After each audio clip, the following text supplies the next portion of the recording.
खबर यूपी के जौनपुर से है, जहां जौनपुर में आम आदमी पार्टी के कार्यकर्ताओं ने एकत्र होकर नगर अध्यक्ष बंटी अग्रहरि के नेतृत्व में केंद्र सरकार के खिलाफ विरोध प्रदर्शन किया। इसी क्रम में नगर अध्यक्ष बंटी अग्रहरि ने कहा कि भाजपा की केंद्र सरकार संसद में एक बेहद खतरनाक बिल लाकर दिल्ली की जनता द्वारा चुनी हुई दिल्ली सरकार को कमजोर करने की साजिश कर रही है। इस बिल के पास होने के बाद एलजी के पास सभी शक्तियां होंगी और दिल्ली सरकार के सभी प्रस्तावों को लागू करने का फैसला उनकी मेहरबानी पर होगा।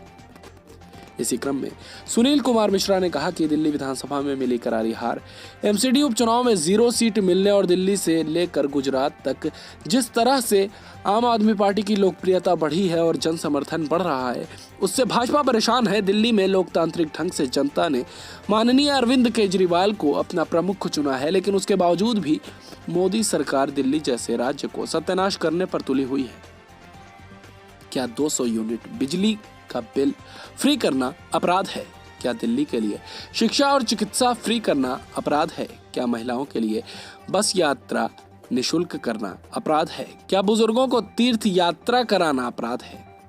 सैनिक जो शहीद होते हैं, क्या उनको सम्मान, इलाज, 1 करोड़ रुपए का आर्थिक सहयोग देना अपराध है? कोरोना जैसी महामारी की जद में आकर जो भी डॉक्टर या नर्स, मेडिकल के जो भी स्टाफ महामारी से जिनका देहांत हो जाता है, उनको 1 करोड़ रुपए का सहयोग देना अपराध है। ये काम माननीय अरविंद केजरीवाल जी ने किया है। क्या वह अपराधी हैं? हाँ, अगर यह अपराध है तो आम आदमी पार्टी यह अपराध उत्तर प्रदेश में जीतने के बाद यहाँ पर भी करेगी। इसलिए भारतीय जनता पार्टी एक बार पुनः दिल्ली में षड्यंत्र कर चोर दरवाजे से संविधान पीठ के फैसले को पलटते हुए दिल्ली की चुनी हुई सरकार को कमजोर करने और दिल्ली में विकास कार्य ठप करने के षड्यंत्र में आगे बढ़ चुकी है। संसद के अंदर जो संशोधन बिल प्रस्तुत किया गया, वो इसी क्रम में इसरार अहमद ने कहा कि साफ साफ इस बात को दिखा रहा है कि भारतीय जनता पार्टी की मंशा क्या है।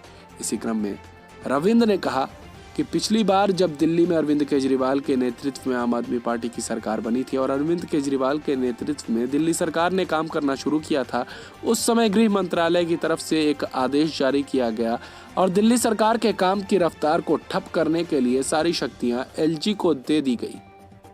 दिल्ली सरकार की सभी फाइलें एलजी के जरिए केंद्र सरकार ने एलजी हाउस में मंगाकर स्टोर करा लिया।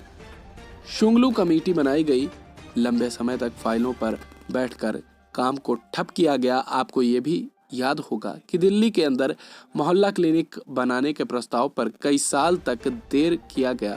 सीसीटीवी कैमरा की फाइल को लेकर एलजी हाउस बैठ गया। मुख्यमंत्री, उप मुख्यमंत्री सत्येंद्र जैन और गोपाल राय, 4 लोग उस फाइल को मंजूरी दिलाने के लिए एलजी हाउस में दिन रात बैठे रहे। आज एक बार फिर वही परिस्थिति दिल्ली के अंदर पैदा करने का षड्यंत्र शुरू हुआ है, जिसकी शुरुआत कल संसद में बिल प्रस्तुत करके किया गया है। दिल्ली के लोग इस बात को लेकर के काफी चिंतित और परेशान हैं कि आखिर ये क्यों किया जा रहा है। अभी दिल्ली सरकार ने 1 साल के कोरोना काल के बाद दिल्ली के अंदर देशभक्ति बजट प्रस्तुत किया है।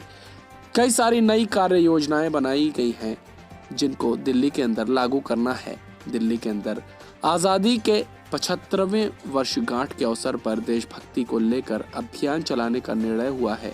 देशभक्ति पाठ्यक्रम को दिल्ली के अंदर लागू करने का निर्णय हुआ है। ये जितने भी बजट के अंदर दिल्ली सरकार ने प्रस्ताव लाए हैं, अब उन सारे प्रस्तावों को लागू करने का फैसला एलजी की मेहरबानी पर होगा।